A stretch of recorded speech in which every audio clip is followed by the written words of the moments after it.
On the 80th anniversary of the liberation of Auschwitz comes an unprecedented exhibition about one of history's darkest moments. Auschwitz, not long ago, not far away, features more than 500 original objects, first-hand accounts, and survivor testimonies that tell the powerful story of the Auschwitz concentration camp, its history and legacy, and the underlying conditions that allowed the Holocaust to happen. On now exclusively at ROM. Tickets at rom.ca.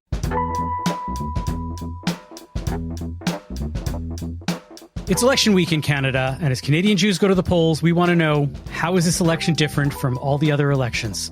Should politics show up in the Jewish community? Is the role of a community leader to stand up, rail against injustice? Do we leave politics at chill doors?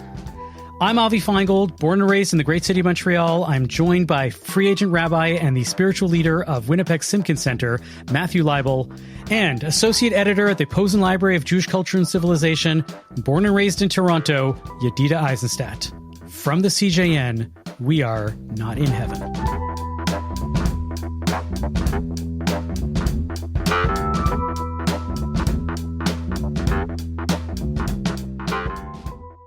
Welcome, first of all. Welcome to all of us. New show, new everything. Yedida, Matthew. Thank you. This is very exciting. Great to be here, Avi. For those keeping stats, so we have 2 Canadians on this podcast living in the U.S. We have 3 rabbis, all of which are unconventionally rabbinic in some way or another. And hopefully we have like 100,000 opinions. And I think let's start making a show. Let's start with some news of the week. In global religious news, Pope Francis died this week on Easter Monday. Depending on who you ask, Francis was either a great friend of the Jews or condemned for his views on the Israel-Palestine conflict. He wrote a book with a rabbi. He had deep ties with the Jews of his home country in Argentina. What do you think? I actually think he's a really interesting historical figure. I've listened more than I've read to a bunch of obituaries. He sounds like he was a really interesting pope. He refused to live in the 12-room papal apartment, but eschewed that in favor of living in like a 2-room, sort of much more modest hostel space. And he just seems to have really, I think, understood obviously what he thought the message of Christianity is, and was really there for the sick and the poor, which historically is not always how popes have been. And I mean, this is less about him. I think the question of who will be next is obviously a really interesting one raised by his passing. But as to the question, yeah, I don't think that all of the good that he stood for is erased by, one position that I might not agree with. Matthew. I had heard that he had spoken just a day or two before, that he had been kind of working up until the end. I guess that's the way it's the life of the Pope. But I knew that he was quite elderly. I was saddened to hear about it. The Pope is not somebody I talk about very often at all. Probably the only time I really ever mention the Pope with any kind of regularity is when I point out that the Pope kind of wears a kippah. When I'm kind of talking with people about, the origins of the kippah and, how it's not biblical and things like that. I was kind of pointing out that the Pope wears a kippah. That's the closest I get to the Pope. But everything I've read about him speaks about him being very progressive in that role. Right. And I'm a big fan of religious figures who are progressive in their time. And I just think there's also something very kind of sort of poetic, I guess, about him passing on such a religious day. There's something almost kind of like fitting, like he had kind of done his job. And then the day after Easter, he was kind of let go. I kind of thought about that, too. And I also kind of wondered, like, we don't have a pope in Jewish tradition. I don't know, maybe like if there was a Kohen Gadol or something like that. But what the equivalent of dying on Easter in Jewish tradition would be like. Like, would it be the Kohen Gadol dying on Yom Kippur, which is this thing that the Talmud talks about all the time. Yeah. It's like the what if. Yeah. Next, all over the weekend, the Irish band Kneecap performed. I didn't know about them either. Performed at Coachella, one of the largest and most influential music festivals, and they got the crowd into this big chant of "Free, Free Palestine," while the message behind them said "Fuck Israel, Free Palestine," and the images of that were beamed around the world. Well, what I had seen in the story, I've never heard of Kneecap before this, and when I tried to listen to them, I think I made it through. I don't know if I made it through a full minute of a song. Like, it's just not my kind of. I love music, and I love a lot of kinds of music, but it's very, very angry, and it didn't really seem like my kind of cup of tea. From what I understand, they're from Northern Ireland. They're big into, like, the UK should not be in Northern Ireland. Like, they've got a lot of very politically. And then when I listened to it, I kind of realized, oh, this seems like a very, very angry band who probably has very, very angry fans and a message that is kind of fueling, and they kind of keep getting each other very, very angry. I would like to see bands like that deliberately break the rules, whatever they're doing, of the festival, get held to account by these festivals. I think that's the only way. They're going to keep getting invited. They're going to do these stints. They are what they say they are. They'll continue to be all the time, and they'll have these kind of stunts all the time, I figure. So yeah. I have something for you, Yedida. You know the Toronto rabbinic scene, and there's this story that hits a little closer to home. There's a brouhaha sort of developing between two synagogues in Toronto. The Beth Torah congregation is suing Beth Shalom congregation and their new associate rabbi, Louis Sachs, who happens to be Beth Torah's former rabbi, alleging that he broke his contract by working at both synagogues for 8 months in 2024 while he was moving from one congregation to the other. Essentially, like, while his contract is up at the end of October, he's already teaching at his new shul. He's appearing on their social media for months before. He taught at Yom Kippur. Beth Shalom's claiming that they tried to go to the route of a din Torah, a Jewish court. The other side refused. Yedida, do you think a din Torah is like the right move here? I have a distinct memory of sort of debating a comparable case as a teenager and thinking about, I'm sure it's from the Talmud, but Rashi has a comment on this in his commentary on Mishpatim, where he says, like, Jews should not be airing their dirty laundry in non-Jewish courts. It's bad for the Jews. But that was the 11th century, and we live in the 21st. And parties are going to take their cases to places where they think their judgment is going to be more favorable. That is what my husband's first book is about, whether Jews would take their cases to Islamic courts or Jewish courts. So it's a good question. I don't know that there's a should here. Reading the article in the CJN, it seemed either like people were being totally on the up and out in the open about all of the behaviors, or there was a lot of shadiness. And I think you could read the whole article really either way. No, it's a really tough one. Someone once said something to me, maybe I'm jaded, that he had this line that there are three worlds in this life. There's the real world, the legal world, and the synagogue world. And the synagogue world is actually Disney World, but without any fun. In that it's a fantasy. In that it's like over the top and out of control, and like anything goes, and it's kind of crazy. It's just totally wild, unpredictable. I've worked for a few synagogues, a couple of different synagogues. I've seen that they're unique workplaces, and I don't know. Sometimes there's crazy stories. Who listening doesn't have like a crazy story about their synagogue? I mean, come on. You would think that this would be one of the craziest stories that you hear about synagogue life. And I'm like, this is so far from it as somebody who knows a lot of inside baseball with stuff that happens that doesn't even make it public about rabbis. This is so far from what actually goes on. And you think that like there's one crazy story that happens in your synagogue. You have to realize that happens everywhere. And so every synagogue has some deep, dark secret that is like so wackadoodle. That's kind of how I feel about this is like, oh yeah, like once you've seen how the sausage is made or whatever the expression is, these things don't really shock you because it is, I think that to what Yedida was saying, you know, quoting that Rashi, one of my initial reactions was, yeah, this is just a bad look. Everyone loses, regardless of the fact that I don't think any of us know really what's going on. Both synagogues, the rabbi, they all take a hit. They all take some kind of like hit in the public opinion court, which seems to matter more and more and more these days. You immediately become, oh yeah, you're that synagogue that sued the other synagogue. Oh, and you're the rabbi who got sued. Yeah, I've heard of you. Right? Like that's why people know you. And that's such a lousy thing for both places. One of the lines in the story that really stuck out to me, I think, was when I heard the Rabbi Sachs being interviewed, and he was talking about kind of the crisis that all North American synagogues are facing, and that somehow played a role. And I definitely think that this is indicative of what I've been kind of worried about for quite some time. You know, working in conservative and non-Orthodox synagogues for 20 years, it's not a growth industry. It's not a growth industry. People my age and younger do not seek memberships, do not willingly like pay large sums of money to join. They seek, for rabbis like me, there's all kinds of freelance rabbis all over the place that deliver services that didn't exist long time ago, where people kind of had to have simchas and other events in shuls. I mean, it's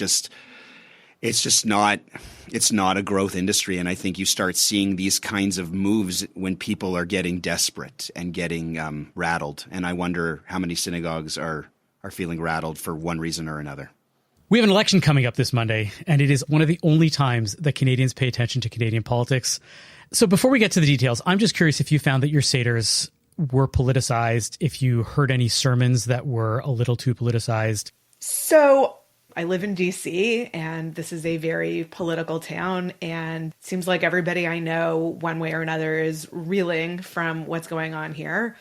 People are losing their jobs. They don't know if they're going to have a job minute to minute. So it's both about like the larger framework of what's going on in the United States, and also that the hostages are still in Gaza. So those are sort of two different, I think, political elements. A lot of people in my community had lemons on their Seder plate as a symbol for the hostages. Last year, I remember a lot of people set up empty chairs, and the Seders I was at didn't do that. But like as a general principle, I think Jewish ritual, and especially Seder, lends itself to contemporary discussions. I think that like the very framework of a Seder, right, the very notion that we should view ourselves as having left Egypt is really sort of instructing us to view ourselves like in that political framework. And all of this is very present in people's lives right now. My family's not a super political family. And it probably is a big part of what informs my perspective of like the rabbi and how the rabbi fits into politics.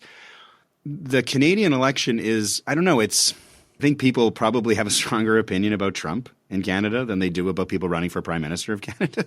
As weird as that may be, I feel like that's probably the case. And I think that if Trump weren't the president and all of these tariffs and all of this stuff, I think the months leading up to when Trump was inaugurated and Trudeau was kind of on his way out and everything, it was absolute chaos. It was absolute turmoil. And if you'd held a bunch of seders then, like I bet you a bunch of breakfast meals had a better chance of having political conversations on the Canadian landscape. But by the time the Seder rolls around, it feels like things have really stabled, and now everyone just kind of wants a strong, solid, unified Canada against whatever is coming from the South. So there are rabbis who have takes in their sermons, whether it's about who to vote for or what to think about regarding immigration or climate change, et cetera, et cetera.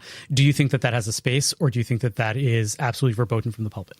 I think that voting as a Jew is really complicated because on the one hand, my like very particular interests might be different than the interests of the general population.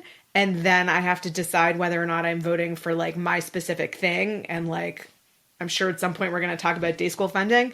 But like, I remember growing up in Toronto, there were a lot of people in my family's community that were really gung-ho organizers on behalf of the Conservative Party, which had promised that they were going to fund day schools in Toronto.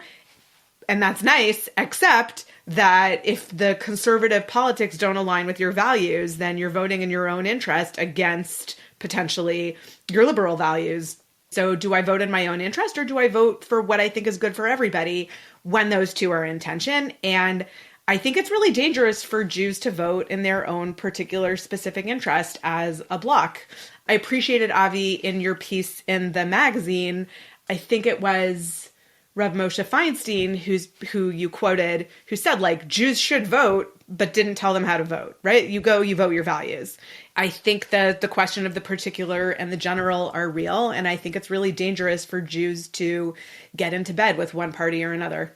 Matthew, did you ever speak about politics when you give sermons? Did you give takes? No, I've got like a strict rule, like a strict no politics rule. When my class was training for our smicha, we started in the fall of 2016. So that was the push to Trump getting elected the first time. And my partner and I from Winnipeg were in a class with about half a dozen Americans. One of the things that we went through in our training was our weekly meetings. Everyone had to prepare a Dvar Torah that had to be shared to build up that every week. And for a while, all of our American counterparts went very political. And we discussed, the merits of that position, and the room was very anti-Trump at the time. It's amazing to think what they would say now. But I'm not in favor of sermons where rabbis get too caught up in their own perspective, right? Like this is a sermon that's supposed to hit the people you're speaking to. And politics, you are deliberately choosing an issue that you know is divided. you know you're not going to find any unity among a congregation of Jews between right wing and left wing when it comes to these sorts of things. Some people vote just on Israel. Some people vote just on one other issue. And you're willfully choosing a divisive topic that you're never going to bring the other side over with one, even a super powerful sermon. So to me, I stay away from things that are like inherently divisive. I just don't see those as being very meaningful for the purpose of like the sermon of trying to reach everybody. You're just going to infuriate the people who are are on the other side. So one of the guests who I was talking to about this on Friday night was formerly in government, and he was avowedly, explicitly supportive. He's like, no, rabbis need to be moral voices. We are in a moment when rabbis need to take a position and speak up and be moral leaders. In a totally overt, like this is where we are. Everything is terrible, and the rabbis need to be leaders and stand up. And I'm very sympathetic to that position. And at the same time, I find myself a little bit the figure in one of the Talmudic texts that Avi cited in his piece, Zechariah ben Avkulos, from the famous Talmudic story about Kamsa and Bar Kamsa. And people can go read the story in the magazine, but like the important part about this figure, and this is why I feel myself identifying with him, is that like he can't make up his mind, right? He's like, oh, on the one hand, he's like Tevye, on the one hand this, and on the other hand that, and he wavers back and forth, and he can't decide, and then he ends up doing nothing and not taking a position, and Jerusalem burns as a result. And that's where the Talmud lands, right? Like his indecisiveness is the reason that the revolt starts. And so I don't have a good answer, but I find myself really hemming and hawing. And like, we are in this moment. I'm glad I don't have a pulpit and I don't need to make a decision about this. This is my answer to you. I had a teacher who once told me this, and it was specifically about halachic decisions. And he was like, there's no such thing as stringencies and leniencies. Every stringency is a leniency in the other direction, and every leniency is being stringent in the other direction back. And for everything that one can go and say, this is the moral stance towards immigration, you have somebody else who believes that the moral stance in that situation is the exact opposite, because we have to protect our own country for whatever reason. I'm not taking sides in this debate. And not only that, but we see this within the Jewish community. There are always going to be people who will take any side and find a Jewish source for it. So you will always find somebody who will say that this is Jewish morality, right? That this is the Jewish moral stance to take. And I think that for that reason alone, I think that people can make their own personal decisions. I think that, like, if they're a public intellectual and they happen to be a rabbi or they happen to be a Jewish thinker, go ahead and moralize all that you want. But if you're a pulpit rabbi that leads a community, you have a responsibility to take that step back and to sort of say, I'm not here to tell you that Judaism says this, because Judaism says a lot of things and puts it in a lot of different ways for a lot of people. What you've said is that there, like, obviously, yes, we've established, and we're here in this room, 2 Jews, 3 opinions, fine.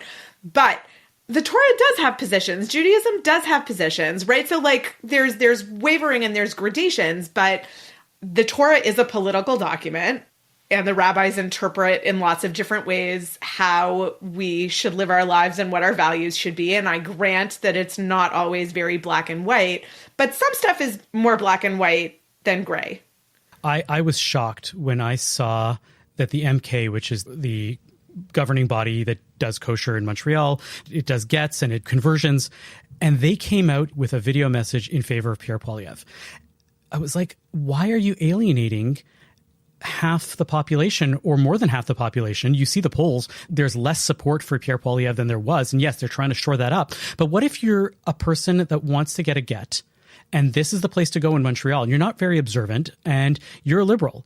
Do you think that there are going to be people that are alienated, that are going to say, I just don't want to get these religious services because you are supporting something that I really don't support? And I was kind of shocked by that. But, that's their thing. I understand that there's this sort of idea, particularly now, the Canadians are very conscious of Canada's stance as a country against Israel within this war. I think that would be maybe the most pressing issue. In my opinion, we'll always go back to the first thing. I can't even really fake it. Like in my town, in 2 of the neighborhoods in Winnipeg that have the largest concentration of Jewish community members, the incumbent in both ridings, which are geographically next door to each other, are both Jews and both from the opposite parties. One's an MP for the conservatives and one's an MP for the liberals. They're both Jewish people from basically the same congregation, like the same community. Like to me, that tells you everything. Like you're going to get them in the same congregation. You get a rabbi up there saying vote liberal or vote conservative. It's like, it's crazy. Like, you know that's not going to work. So I don't know why you would even try.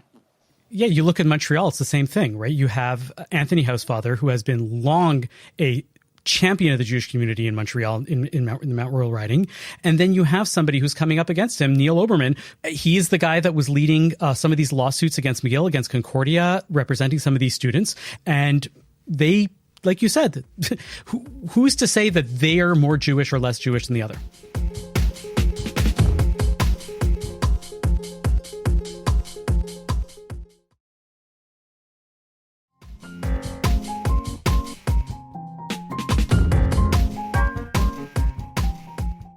On the 80th anniversary of the liberation of Auschwitz comes an unprecedented exhibition about one of history's darkest moments. Auschwitz, not long ago, not far away, features more than 500 original objects, first-hand accounts, and survivor testimonies that tell the powerful story of the Auschwitz concentration camp, its history and legacy, and the underlying conditions that allowed the Holocaust to happen. On now exclusively at ROM. Tickets at rom.ca.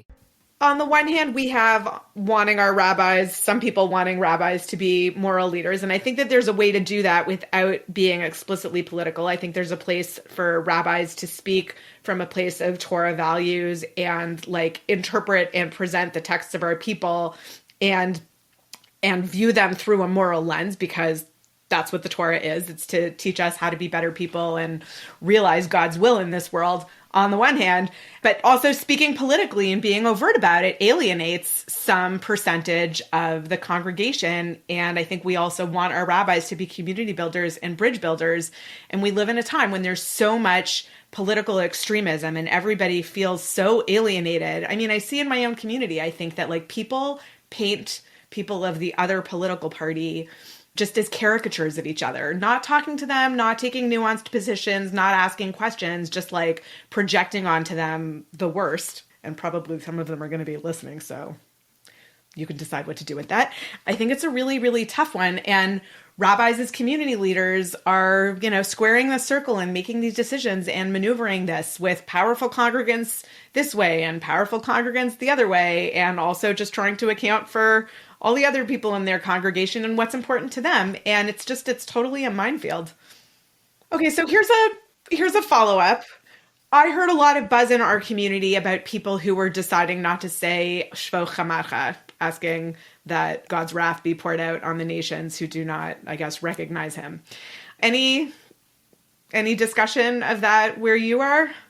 It comes up every year, and we're very careful to tell our kids that this was written at a time when things were very, very dark for the Jews, and things might not be dark for the Jews now in our country, but there are often countries where things aren't great, and we don't know what it means for God to pour God's wrath on those people who don't know you, who are doing something bad to the Jews. So in a sense, I see it as a historical prayer that I don't want to necessarily just change for the sake of changing.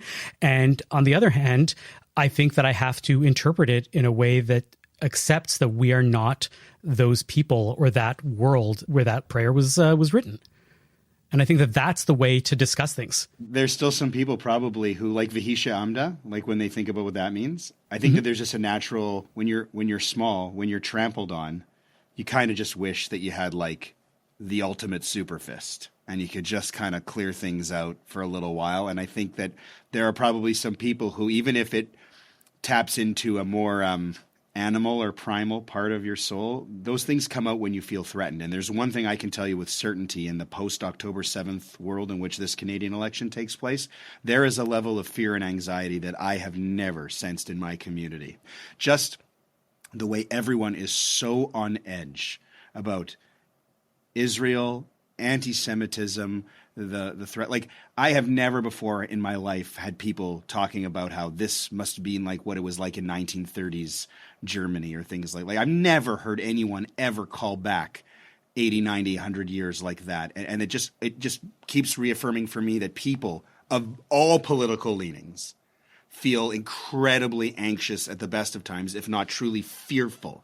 And I think that some of those passages might, in a backwards sort of logic kind of way, bring comfort and a little bit of hope that maybe there will be, I don't want to call it revenge, but just like some people's version of a kind of justice. So I think what you're saying touches on the thesis of one of the books behind me on the shelf that Avi probably has there too somewhere.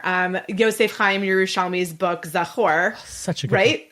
He talks about how Jewish liturgy gives us a framework for understanding our history, but really for understanding our history in this cycle, right? So that like our texts teach us every year through the annual liturgy, this, that, or whatever, on Tisha B'Av or V'hi Sha'amda at Pesach, that the world is out to get us and it's always terrible. And, you know, it's one exile, one expulsion, one blood libel, and that's been our entire experience. And then sort of as a historian and as a modern historian, challenging that framework. And I also, as a historian and a burgeoning rabbi, sort of go back and forth between those two modes.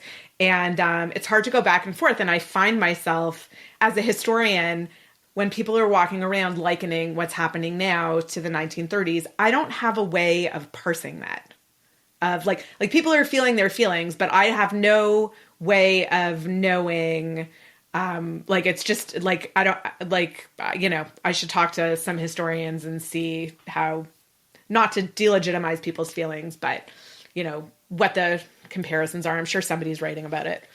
Yeah, look, that sentiment that is very real, whether you like it or not, whether you agree with it or not, is the sentiment that is driving a lot of these Canadian Jews to basically say anti-Semitism and what's going on in Israel and Palestine is the one thing that all I care about right now. It's the question of needing to have this feeling of safety and security in the positive way of framing it. And I don't think that that's the best way that we should go through life as Jews, is to say that that's the only thing that we care about. I think that as Jews, climate change affects us and affects us just as much as what's going on in Israel-Palestine, because you know what? You still have to live in the world. Have you guys voted already? Did you get your mail-in ballot? I plead the fifth. Are you allowed to do that as a Canadian? How long have you been stateside that you're pleading the fifth? Like, that doesn't seem right. I believe that my mother mentioned something about voting, and she and I perhaps both dropped the ball. I like voting on the day. I like voting on election day. I think that, like, I totally get, like, if you need, I like going. Mm-hmm. I also live in an area where there aren't crazy huge lines. Like, I live in a pretty quiet area where it's pretty easy to vote. And in Canada, it seems like people are rushing out to these advanced polls in great numbers, which is always very encouraging to me. While I don't ever like to get political in the sense of, I would say, vote for this person, don't vote for this person, I would definitely use the pulpit to encourage everyone to vote. I think we kind of all agreed on that, like some of the things that we've said. I think you're part of a society here. You know, I don't think that every move to being part of a society is some kind of dangerous, slippery slope towards assimilation. I think that it's like quite the opposite. Like, I think that Jewish people, I think that you get back what you give. You want the society, you want the world to be more understanding, more inclusive of our particular tribe, of everybody's unique tribes. We got to show that we're not just in it for our tribe, that we're in it for everybody. And I think that the election's a perfect example of that. Like, don't not weigh the issues, but I'm not a one issue kind of guy, like Avi was alluding to. Maybe climate change is your issue, maybe immigration, maybe housing, maybe something, but it doesn't just have to be. I think you take the whole picture, and yeah, I'll be doing that on the day. I always kind of like that. I never truly believe it, though. How does my vote here in Winnipeg make it? It's a ritual. You've ritualized it. Well, I guess so. That's always my thing, though, but that's more I love a good election because I like election coverage. It always reminds me from my journalist days of kind of sports coverage when the political people get all sportsy and they start having the ticker and, oh, look at their score. Oh, it's going up. Oh, it's going down. Oh no, we've lost the house. Or whatever. Like, I always kind of like the drama. There's a Canadian club here in Chicago, and I'm hoping that they organize an election watch party, because I would definitely, I would love to go to that. And if not, I guess I'll catch it on the CBC. You need like a couple of like drinking games, though, for that watch party. Like, every time an incumbent loses, you have to like shoot some Manischewitz. If you can get your hands on it. In Canada, you can't. So that is correct. And now, for the last segment of our show, something we hope to do regularly here, let's cap it off with some Torah. Whether it's from the weekly Parsha or some other place, each week we're hoping to end by coming back to a source, bringing you a question and or idea or passage to get your Jewish wisdom fix. This week's Torah portion is Parashat Shmini. Aaron's sons, Nadav and Avihu, they just died in a massive workplace safety incident. Could we call it that? And there's a moment that goes by pretty quickly, and this comes at the beginning of an exchange between Moses and his brother Aaron, where he asks Aaron why he isn't partaking of the sacrifices that Aaron just offered. And Aaron's reply causes Moshe to rethink his initial question and accept that Aaron shouldn't partake in the sacrifice. There's a little small note in your Chumash between two words, right? The two words are darosh and darash. The note there between those two words actually says that the space between those two words is the midpoint of the entire Torah in word count. And the commentators love this because the word darash means to inquire, to consult, right? But it has this broader meaning, right, of interrogating a text or coming up with a novel meaning, right? Sermons are drashot. And the fact that those words are right at the center of the entire Bible is a clue for a lot of commentators as to the fact that the human inquiry is at the core of Jewish law and interpretation of that law. So this is actually the source of our name, not in heaven, because that relates to the famous Talmudic story where the heavens proclaimed that a certain rabbi was correct in his interpretation, and the other rabbi said, we don't really care what the heavens say, because the Torah is not in heaven. It's for us to interpret. Is there a moment when you were part of that process of human interpretation? Is there a moment in history when that happened that you identify with? When a teacher, a mentor, a leader, you went and questioned what they said and they came back to you and said, you know what, you're right. I'm going to change my position on this. I'm a more liberal rabbi. And I think that this idea is something that I'm dealing with all the time. I mean, one of the big things that I remember witnessing in the synagogue life and was when we were trying to get more music involved in our services, right? And even very recently in the nursing home where I work, the Simkin Center, getting music allowed for services on Shabbat because of the role specifically that music plays in a place like ours. People kind of ask me to describe what kind of rabbi I am, and I've always been a spirit of the law versus letter of the law kind of guy, I've always said. And that I think works well. The idea of not in heaven, right? People were worried that the Torah was some kind of inaccessible, unreachable, fixed thing. And that just, in my experience, doesn't hit anyone. That doesn't resonate with anyone. They want people like rules, for sure, but they like rules that can change as the circumstances change and maintain the whole spirit of what the rule was there in the first place for. And I think that our role as rabbis is to be at the forefront of those conversations, either because they're driven by people who want us to push it a little too much and maybe they have their own interests and we have to kind of rein them in and say, okay, well, hang on. Or because people as a whole are demanding some kind of change. Even though the concept is a negative, right, not in heaven, the idea is a positive, right? The idea is on earth, to us, let's find a way to get to more yeses. And I like that. When I've been mulling this, right, so the biblical phrase that we're all talking about, lo b'shamayim hi, I remember I would always be studying it on the porch at summer camp in my 20s, usually with a camper, and we'd be in conversation, we'd be talking about the Parsha, and we would always, have a real conversation about this, and that the Torah is not in heaven. It's for us to interpret and bring into reality down here, right? And in the Talmud, it's played as a trump card against God, right? God, you don't really get a vote here. It's for us to make this decision. But it's also, I think, is a justification or a proof text in support of Jewish pluralism. There are many, many different ways of being Jewish in this world, and observance of halacha or lack thereof or cultural Judaism or whatever your expression is, your way of expressing and manifesting the tradition. There are just so many different valid ways of being Jewish. It took me a long time to get there. I think through a lot of my 20s, I saw a lot of black and white and not a lot of gray. And increasingly, I see a lot of gray. And a lot of people trying to connect with Judaism in different ways and trying to find their way in.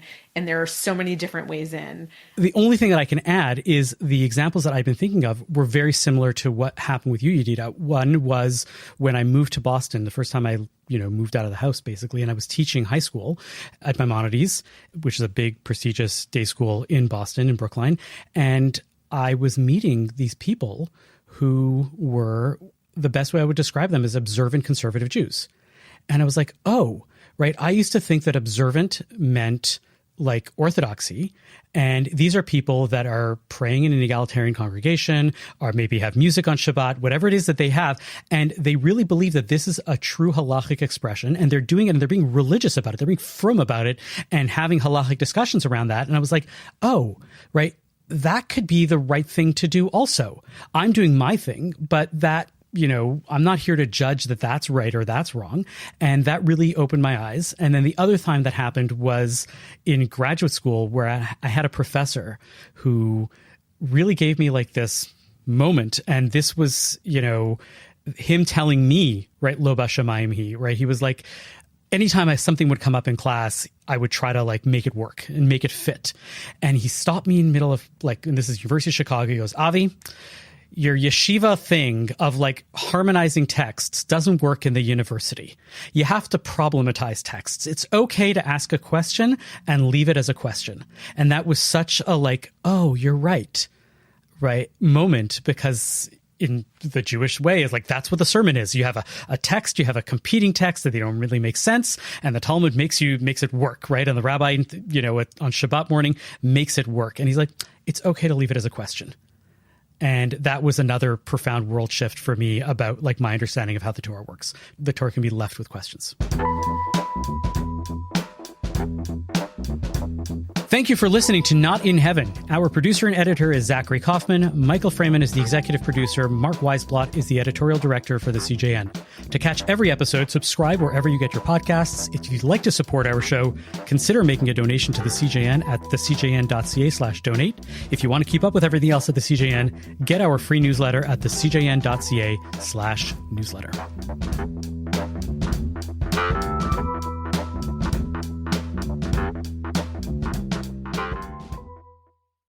On the 80th anniversary of the liberation of Auschwitz comes an unprecedented exhibition about one of history's darkest moments. Auschwitz, not long ago, not far away, features more than 500 original objects, first-hand accounts, and survivor testimonies that tell the powerful story of the Auschwitz concentration camp, its history and legacy, and the underlying conditions that allowed the Holocaust to happen. On now exclusively at ROM. Tickets at rom.ca.